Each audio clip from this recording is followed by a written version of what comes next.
Welcome back coders, welcome to Coding Casually, and this time what we'll do is we'll try to make an executable file from .py file. So what I mean is we'll convert a Python file into an executable file. There are multiple ways, there are many ways you can follow to do the same, but for me and most probably for the beginners, what we can do is simply we can go into the folder where our Python installation is done.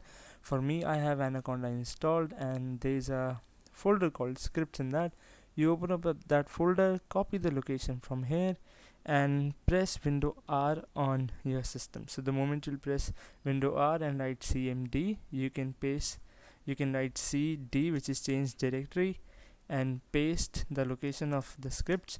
Now you are in the scripts folder. So for converting the .py file or Python file to an executable file, what you can do is you can install a module called auto-py-to-exe, and for the documentation of the module you can hop onto this website, which is pypy.org project and auto-py.exe.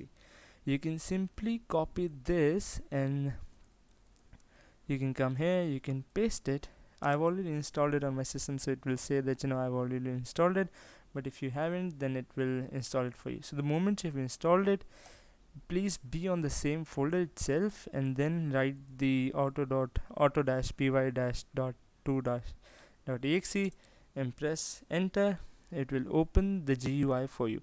So now for me, what I usually prefer is to create one file and a window based one which will hide the console, the black screen.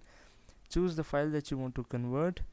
I have it on my desktop called CRUD app, and I'll press the convert.py.exe. It's telling me that I've already converted the same, and there is the file called the same, with the same name in the output folder, but I'll say continue to anyway, and then I have to wait for 30 seconds or 25 seconds to get the file converted.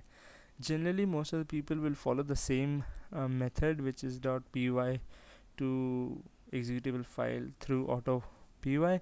There are other modules available as well, but for beginners I would really recommend the same method.